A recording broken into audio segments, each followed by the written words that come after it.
नहमदुहु व नुसल्ली व नुसल्लिमु अला रसूलिहिल करीम अम्मा बाद फ़अऊज़ु बिल्लाहि मिनश शैतानिर रजीम बिस्मिल्लाहिर रहमानिर रहीम। मन ज़ल्लज़ी युक़रिदुल्लाह क़र्दन हसनन फ़युदाइफ़हु लहु व लहु अज्रुन करीम। सदक़ल्लाहुल अज़ीम व सदक़ रसूलुहुन नबियुल करीमुल अमीन व नहनु अला ज़ालिका लमिनश शाहिदीन व शाकिरीन वल्हम्दुलिल्लाहि रब्बिल आलमीन। इन्नल्लाह व मलाइकतहु युसल्लूना अलन नबी या अय्युहल्लज़ीना आमनू सल्लू अलैहि व सल्लिमू तस्लीमा।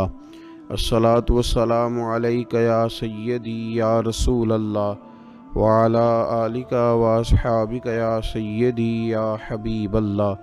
अल्लाहुम्मा सल्लि अला सय्यदिना व मौलाना मुहम्मदिन मअदनिल जूद वल करम व आलिहि व सहबिही व बारिक व सल्लिम। तमाम तारीफ़ें हम्द और सना अल्लाह ताला जल्ल शानुहु के लिए और दुरूद व सलाम नबी अकरम नूर मुजस्सम शफ़ी मुअज़्ज़म अहमद मुज्तबा जनाब हज़रत मुहम्मद मुस्तफ़ा सल्लल्लाहु ताला अलैहि वसल्लम की ज़ाते वाला सिफ़ात के लिए हम्द व सलात के बाद अल्लाह तबारक व तआला ने कुछ इंसानों को मालदार बनाया है और कुछ को अल्लाह ताला ने गरीब, फ़कीर और मिस्कीन बनाया। अल्लाह ताला की ये तक़सीम उसकी हिकमत पर मबनी है। अब मालिक करीम ने ये फ़ैसला फ़रमाया कि वो जिनको अल्लाह ने अपने फ़ज़ल से मालदार किया है वो अपने गरीब, मिस्कीन और कमज़ोर मुसलमान भाइयों का ख्याल रखें। और इस्लाम का हुस्न देखिए, इस्लाम का कमाल देखिए कि रब ताला फरमाता है तुम खर्च करोगे मिस्कीन पर, गरीब पर, और वो कर्ज दोगे तुम अपने रब ताला को। खर्च उस पर करोगे और कर्ज अपने रब ताला को दोगे। इरशाद फरमाया मन ज़ल्लज़ी, कौन है वो जो अपने रब को अच्छा कर्ज दे, जो अपने रब को अच्छा कर्ज दे, कर्ज हसना दे, फ़युदाइफ़हु लहू, और फिर अल्लाह तबारक व तआला उसे दूना करके वापस करेगा। अल्लाह उसके लिए वो कर्ज जब वापस करेगा तो रब दूना देगा, डबल अता फरमाएगा। और वलहु अजरुन करीम, और उनके लिए जो सवाब है वो इज़्ज़त वाला है। सदरुल फ़ाज़िल सैयद नईमुद्दीन साहब मुरादाबादी रहमतुल्लाह अलैह फरमाते हैं कि ये देखो करीम का करम कि ख़ुद अपने बंदे को माल अता फरमा रहा है, फिर ख़ुद ही फरमा रहा है कि तू मुझे कर्ज दे। और ये ऐन इंसान के मिजाज और फितरत के मुताबिक बात की कि तुम मुझे कर्ज दो। जब कोई इंसान किसी को वैसे कोई चीज़ देता है तो उसका ख्याल होता है शायद वापस मिले ना मिले, लेकिन जब कर्ज देता है तो उसका ख्याल ये होता है कि ये ज़रूर मुझे वापस मिलेगी। तो फरमाया चूँकि तुम्हारे मिजाज हैं, तुम्हारी तबीयत है, तुम्हारी फितरत है, तुम समझते हो कि कर्ज हमें ज़रूर वापस मिलेगा, लिहाजा तुम्हारा रब तुम्हें कह रहा है कि तुम मुझे कर्ज़ हसना दे दो। अपने गरीब भाइयों पर, मिस्कीनों पर, कमज़ोरों पर खर्च करो और अपने रब को कर्ज़ हसना दे दो। रब तुम्हें डबल करके वापस अता करेगा, और जो अजर देगा वो इज़्ज़त वाला देगा। जो तुम्हें सवाब अता फरमाएगा वो इकराम वाला अल्लाह तुम्हें सवाब अता करेगा। नबी पाक सल्लल्लाहु ताला अलैहि वसल्लम ने ना इन्फाक की तारीफ़ की, अल्लाह के रस्ते में खर्च करने की। जब तक उमरा, मालदार लोग खर्च नहीं करेंगे गुरबा पर, मसाकीन पर, तलबा पर, फलाही कामों में, दीनी कामों में, जब तक वो खर्च नहीं करेंगे तब तक मामला आगे नहीं बढ़ेगा। तब तक वो सारे मनसूबा जात जिससे कि गरीब का भला होना था, जिससे दीन को मजबूत होना था, जिससे दीन की इशाअत होनी थी, वो सारे मनसूबे आगे नहीं बढ़ेंगे। इसलिए नबी करीम सल्लल्लाहु ताला अलैहि वसल्लम ने इरशाद फरमाया कि तुम खर्च करो ताकि तुम पर खर्च किया जाए। तुम अल्लाह के रास्ते में दो ताकि रब तुम्हें दे, दो उसके रास्ते में वो तुम्हें अता करे अपने फजल व करम के साथ। अल्लाह तबारक व तआला के रास्ते में जब खर्च किया जाता है तो रब राज़ी होता है, फिर बंदे को और ज़्यादा अता करता है। आप देखिए कि इस्लाम ने खर्च करने के बहुत सारे मौके बनाए और फर्दन फर्दन गरीब को अमीर के साथ जोड़ा। अमीरों से कहा कि गुरबा का हिस्सा निकालो। साल के बाद ज़कात का हुक्म दिया। हर वो शख्स जो साहिब निसाब है वो साल के बाद ज़कात अदा करे। रमज़ान मुबारक आया तो सदका फ़ित्र को रखा गया।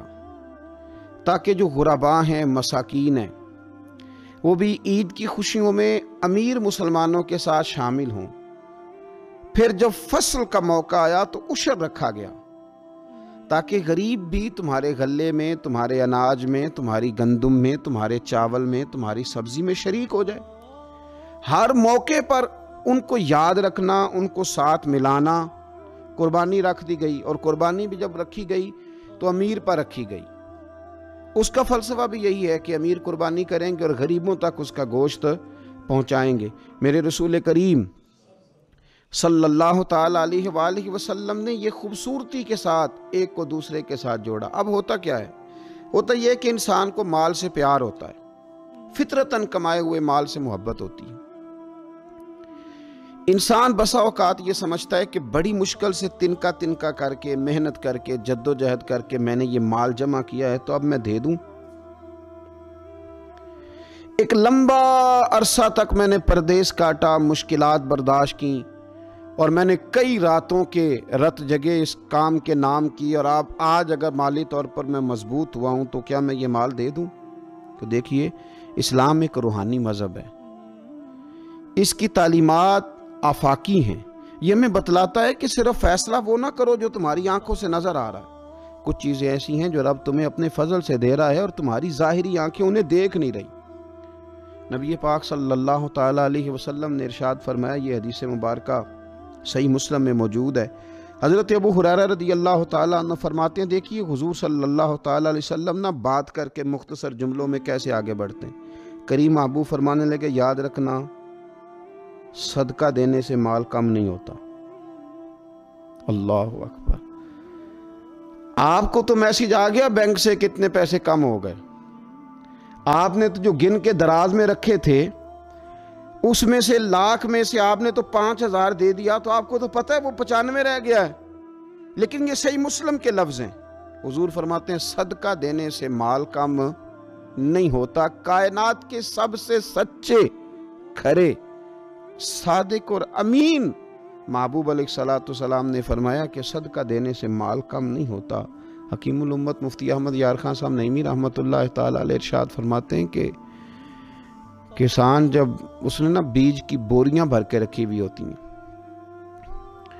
तो जब वो जा करके बीज डालता है ना खेत के अंदर, तो बज़ाहिर तो वो बोरियां खाली करके आता है, लेकिन पता तब चलता है कि जब एक एक बीज पर फिर कई कई गुना दाना लगता है। आया तो वो खाली करके था, लेकिन अगर थोड़ा सा वो गहराई के साथ देखे तो उसने तो कमाल कर दिया। अब तो उस पर बेशुमार दाने लग गए। तो हुजूर अलैहिस्सलाम ने फरमाया, सदका देने से माल कम नहीं होता, और फरमाया माफ़ करने की वजह से अल्लाह बंदे की इज्जत में इजाफा कर देता है, और फरमाया जो अल्लाह की रज़ा की खातिर झुक जाए अल्लाह उसे इज्जत अता कर देता है। सदका देने से माल कम नहीं होता। तो अपनी तबीयत के अंदर अगर शौक़ पैदा कर लिया जाए राह खुदा में खर्च करने का, ज़ौक़ बना लिया जाए, हमारा ये ज़हन बन जाता है कि ये भी मेरे पैसे, ये भी मेरे पैसे, वो कोने में मेरी जायदाद, ये मेरा मकान, वो मेरा बैंक बैलेंस, ये मेरे जानवर, ये मेरा माल तिजारत, ये मेरे खेत खलियान। मेरे महबूब ने फरमाया, तेरे 3 ही माल हैं, एक तूने खा लिया है, एक तूने पहन लिया, एक तूने राह खुदा में खर्च कर लिया, बाकी तो वारसों का है। वारसों के माल के बारे में इस कदर ज़्यादा तवज्जो रखना, इस कदर ज़्यादा ज़हन बना के रखना, तो अल्लाह तबारक व तआला की राह में खर्च करने का जो शौक़ है, हुजूर सल्लल्लाहु अलैहि वसल्लम ना उसकी नसीहत करते। नबी पाक सल्लल्लाहु ताला अलैहि वसल्लम के सामने ना हज़रत अस्मा बिन्त अबी बकर सिद्दीक़ खर्च कर रही थी, अल्लाह के रास्ते में दे रही थी। तो सरवरे कायनात सल्लल्लाहु ताला अलैहि वसल्लम ने फरमाया, अस्मा खर्च करो पर गिना ना करो, गिन गिन के अल्लाह के रास्ते में खर्च ना करो, वरना रब भी तुम्हें गिन गिन के देगा। फरमाया तुम उसके रास्ते में उसकी राह से कुछ बचा के ना रखो तो रब ताला भी जब तुम्हें देगा ना तो फिर बेहिसाब ही अता फरमाएगा। गिन गिन के यूं एहतियात करके देख के परेशान हो के राह खुदा में खर्च ना किया जाए, बल्कि अल्लाह तबारक व तआला के रास्ते में दिया जाए और मालिक के हुजूर उसकी रज़ा के लिए खर्च किया जाए अल्लाह ताला के बंदों पर। हुजूर सल्लल्लाहु ताला अलैहि वसल्लम की जो आदात जिनकी वजह से कायनात में मेरे महबूब पाक अलैहिस्सलातु वस्सलाम के रोज़ डंके बजते हैं, हुजूर की नातें पढ़ी जाती हैं, उनमें हुजूर अलैहिस्सलाम की उन खूबसूरत आदत में से एक आदत है हुजूर का सखी होना, करीम होना। लबवा हैं, आंखें बंद हैं, फैली हैं झोलियाँ, कितने मज़े की भीख तेरे पाक दर की है। नबी पाक सल्लल्लाहु ताला अलैहि वसल्लम इरशाद फरमाते हैं, हुजूर का शौक़ देखिए खैरात करने के ताल्लुक़ से। हमारे यहाँ ये होता है कि बाज़ औक़ात जैसे जैसे पैसा बढ़ता जाता है वैसे वैसे लोगों के अंदर बुखल आता है, कंजूसी आती है। बाज़ लोग इल्ला माशाअल्लाह वो खैरात करने की तरफ उस तरह तवज्जो नहीं करते जिस तरह के उनका मनसब उन्हें हुक्म देता है या उनका मनसब उन्हें उस तरफ कायल करता है। रसूल कायनात सल्लल्लाहु ताला अलैहि वसल्लम इरशाद फरमाते हैं, बुखारी मुस्लिम में मौजूद है, फरमाया अगर मेरे पास ओहद पहाड़ के बराबर सोना हो, किलोमीटरों पे फैला हुआ ओहद पहाड़, उसकी चौड़ाई है, उसकी लंबाई है, उसकी ऊंचाई है, यानी पहाड़ की बात हो रही। जिन लोगों ने ज़ियारत की है वो जानते हैं कि इतना बड़ा पहाड़। हुजूर फरमाते हैं मेरे गुलामों सुनो, अगर मेरे पास ओहद पहाड़ के बराबर भी सोना हो तो फरमाया मेरा दिल चाहता है कि 3 रातें गुजरने से पहले पहले सारा अल्लाह के रास्ते में खर्च कर दूं, सिवाय उसके कि जो मैंने कर्ज देना हो, कर्ज के लिए बचाऊंगा, बाकी मैं सब अल्लाह तबारक व तआला के रास्ते में खर्च कर दूंगा। 3 रातों से ज़्यादा नहीं गुजरेंगी, खर्च कर दूंगा। ये शौक़ है नबी पाक सल्लल्लाहु अलैहि वसल्लम का सखावत के साथ। हुजूर पसंद करते सखावत करना। नबी पाक सल्लल्लाहु ताला अलैहि वसल्लम ने अपने दस्ते मुबारक से हमेशा लोगों को अता किया। हुजूर सल्लल्लाहु ताला अलैहि वसल्लम खर्च करने की तरगीब देते, लोगों को रग़बत दिलाते। हमारे यहाँ पहली तो बात यह है कि खर्च करने का माहौल नहीं बनता, और अगर बाज़ लोग खर्च करते हैं तो बेदिली के साथ खर्च करते हैं। अल्लाह तबारक व तआला के रास्ते में जब आपको देना है, जब आपको मालिक के रास्ते में देना है, तो फिर आपको बंदा थोड़ी देखना है, फिर तो अल्लाह की रज़ा देखनी है। तो खर्च तो करते हैं, लेकिन वो खुश दिली, वो ज़ौक़, वो शौक़, वो खूबसूरती उनकी तबीयत में नहीं होती जो होनी चाहिए। अल्लाह के रास्ते में खर्च करें तो अल्लाह की रज़ा को पेश नज़र रख के खर्च करें। फिर खर्च किया जाता है, सदका दिया जाता है, लेकिन कब बंदा बीमार हो गया, जब तंदुरुस्त था, लाखों रुपए पड़े थे, सदका करने का ख्याल नहीं आया। हज़ारों मौजूद थे, उसके दिल की तवज्जो उस जानिब नहीं हुई। आज बीमार पड़ा है, कमज़ोरी आ गई है, करीबुल मर्ग हो गया है, अब उसका ख्याल आता है कि मैं कुछ अल्लाह के रास्ते में दूं, एक बकरा लो भी ज़रा ज़िबा कर दो, ज़रा थोड़ा सदका दे दो। किस बात पर? कि मैं बीमार हो गया हूं। किस बात पर? कि मैं कमज़ोर हो गया हूं। अगर आप सेहत के आलम में सदका करते अल्लाह को राज़ी करने के लिए, तो वो क्या खूब था। वो हमारे एक बुजुर्ग हैं, तो फरमाया करते हैं कि मैंने जब खर्च करना शुरू किया तो मेरे जहन में एक बात आई, उसने मुझे उभारा कि मैं अल्लाह के रास्ते में ज़्यादा खर्च करूं। मेरे जहन में ये बात आई कि यार जितना मैं अपने वालिदैन की तरफ से खर्च कर रहा हूं ना, मेरी औलाद भी मेरे बाद इतना ही खर्च करेगी। तो क्यों ना ऐसा हो कि उनके हुकूक पूरे अदा करके, उनकी आसानियों का ख्याल करके, जो अल्लाह ताला ने मुझे अपने फजल से ज़्यादा दिया है उसमें से मैं अल्लाह के रास्ते में खर्च करूं। तो इस शौक़ के साथ मैंने खर्च करना शुरू किया। नबी पाक सल्लल्लाहु ताला अलैहि वसल्लम इरशाद फरमाते हैं कि किसी बंदे का अपनी ज़िंदगी में 1 दिरहम खर्च करना मरते वक्त 100 दिरहम खर्च करने से ज़्यादा बेहतर है। ज़िंदगी में 1 दिरहम देना मरते वक्त, यानी ऐन बीमारी के आलम में जब तू खर्च कर रहा है तो वो तू 100 खर्च करेगा दिरहम, और तंदुरुस्ती में, सेहत में तूने 1 खर्च किया तो अल्लाह ताला उस 1 का सवाब तुझे उस वक्त से ज़्यादा अता फरमाएगा। ये हदीस मुबारक अबू दाऊद शरीफ में मिशकात में मिलेगी। हुजूर फरमाते हैं सेहत के आलम में खर्च कर, बजाय इसके कि तेरी तरफ से कुछ सदका देने जाए, तू खुद सदका देने जा, अपने हाथों से दे और शौक बना के दे और तवज्जो करके दे, और तेरी तबीयत लगी हुई हो और तू खुद अपने कंधे पे रख के जाए, गरीबों के घर में पहुंचा के आए, और तू तेरा दिल करे कि अगर मेरे घर के अंदर गंदम मौजूद है फिर कोई भूखा ना सोए, अगर मेरे पास ताकत मौजूद है किसी को कपड़ा पहनाने की तो फिर कोई गरीब सर्दी में ठिठुरता ना सोए, अगर मेरे पास ताकत मौजूद है मकानात बनाने की, फिर मालिक करीम का कोई बंदा जिसको मेरे रब ने पैदा किया, उसकी कुदरत का जो शाहकार है, रसूल पाक अलैहिस्सलाम का कोई गुलाम बगैर छत के ना सोए। अगर मेरे पास ताकत है तो फिर मेरा हाल तो ये होना चाहिए ना कि किसी गरीब की बेटी इसलिए ना बैठी रहे कि उसके पास जहेज़ कोई नहीं। यूँ ना हो कि मेरे घर के अंदर तो आधा खाना खाया जाए और आधा ज़ाया किया जाए, लेकिन बहुत सारे लोग ऐसे हैं जो रात को तरस हैं कि कुछ मर्ज़ी का मन पसंद मिल जाता तो पेट भर के खा लेते। सखावत का हुक्म दिया गया, सेहत के आलम में खर्च करें, तंदुरुस्ती के आलम में खर्च करें, अल्लाह की रिज़ा के लिए खर्च करें। ये माहौल ना बनाए कि बीमार हो गया हूं तो जा बेटे सदका कर दे, अब मैं कमज़ोर पड़ गया हूं तो जा बेटे तू कुछ अल्लाह के रास्ते में खर्च कर दे। एक शौक़ हो, एक तबीयत हो।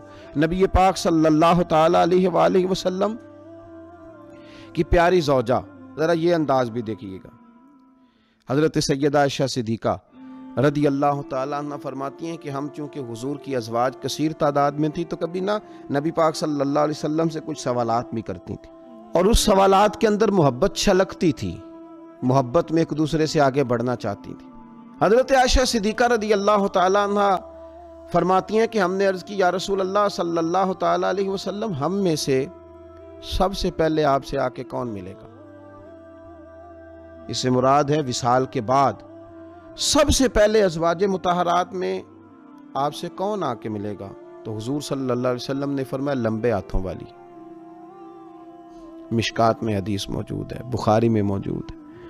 हज़रत आयशा सिद्दीक़ा कहती हैं हुजूर ने फरमाया वो जो लंबे हाथों वाली है ना, मेरी अहलिया, मेरी ज़ौजा, मोमिनों की माँ, वो मिलेंगी। तो कहती हैं हज़रत सौदा रदी अल्लाह ताला अन्हा के हाथ लंबे थे, कद बड़ा था, तो हमारी नज़र ये थी कि हज़रत सौदा के बारे में हुजूर ने फरमाया कि वो मिलेंगी।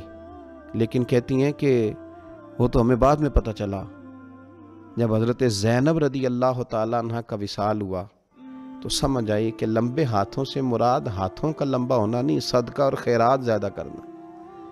वो लंबे हाथों वाली थी, मोमिनों की माँ, खर्च करती थी, खैरात करती थी। शारहीन हदीस ने लिखा है कि वो अपने हाथों से खाले रंगती थीं, फिर बेचती थीं, अपने लिए नहीं। उनका नान नफ़का तो हुजूर के ज़िम्मे था, अपने लिए नहीं। उनको तो सहाबा किराम अलैहिम रिदवान वो सारी जिम्मेदारियां हुजूर के बाद भी अदा कर रहे थे जो हुजूर सैयद आलम सल्लल्लाहु ताला अलैहि वसल्लम के हुकूक रब ताला ने रखे। लेकिन वो अपने दस्ते मुबारक से मेहनत करती, खाले रंगती और अपनी औलाद पर, मुसलमानों पर खर्च करती। उनका शौक़ था। तो करीम महबूब अलैहिस्सलाम ने फरमाया ये मुझसे सबसे पहले आके मिलेंगी। हुजूर के बाद उनका विसाल सबसे पहले हुआ हज़रत ज़ैनब रदी अल्लाह ताला अन्हा का। ओ भाई, इसमें भी एक लतीफ़ इशारा है, इसमें भी एक खूबसूरत इशारा है कि हुजूर का कुर्ब पाने के लिए सखी होना भी ज़रूरी है। रसूल पाक अलैहिस्सलाम की बारगाह नाज के करीब होने के लिए सखावत का मिजाज होना भी ज़रूरी है। इंसान के दिल का, उसकी तबीयत का, उसके मिजाज का सखी होना ज़रूरी है, इसलिए कि उसने रसूल पाक सल्लल्लाहु ताला अलैहि वसल्लम के करीब जाना है। आला हज़रत बरेलवी रहमतुल्लाह ताला ने लिखा है, फरमाते हैं अल्लाह के महबूब अलैहिस्सलाम अचानक मस्जिद में तशरीफ़ लाए और नमाज का वक्त हो गया, इकामत कह दी गई। सरवर कायनात सल्लल्लाहु ताला अलैहि वसल्लम ने ना इकामत कही जा चुकी थी, पर हुजूर बावजूद इसके घर चले गए, थोड़ी देर के बाद वापस आए। अब ज़ाहिर है सहाबा के दिलों में सवाल था कि इकामत हो चुकी थी, हुजूर कहाँ तशरीफ़ ले गए? तो हुजूर ने फरमाया मैं मस्जिद आया तो मेरे दिल में ख्याल आया कि घर में तो चंद दिनार पड़े हुए, तो मैं नमाज पढ़ाने से पहले गया हूँ, उन्हें अल्लाह के रास्ते में खैरात किया, फिर तुम्हें आके नमाज पढ़ाई। यार अपना शौक़ बनाएं। आप यकीन करें कि बहुत सारे लोग हैं जो बहुत सारे लोगों का ख्याल रख सकते हैं, लेकिन हमारी नज़र अपने से उठती नहीं। हम अपने आप से सोचना शुरू करते हैं, अपने ऊपर ख़त्म कर लेते हैं। अगर बहुत ज़्यादा बढ़ के सोचेंगे तो अपनी औलाद का सोचेंगे। जहन बनाएं सखावत का, और रमज़ान शरीफ में ख़ास करके तवज्जो करें। आप मसाजिद का ख्याल करें, मदारस का ख्याल करें, और खूब ख्याल करें, खूब ख्याल करें, और गुरबा का ख्याल करें, मसाकीन का ख्याल करें, कमज़ोर लोगों का ख्याल करें। देखें रब फरमाता है खर्च तुमने गरीब पे करना है, पर कर्ज तुमने अपने रब को देना है। अल्लाह ताला समझने आने वाला वक्त बेहतर गुजरेगा। अल्लाह ताला तौफीक अमल अता फरमाए। वमा अलैना इल्लल बलाग।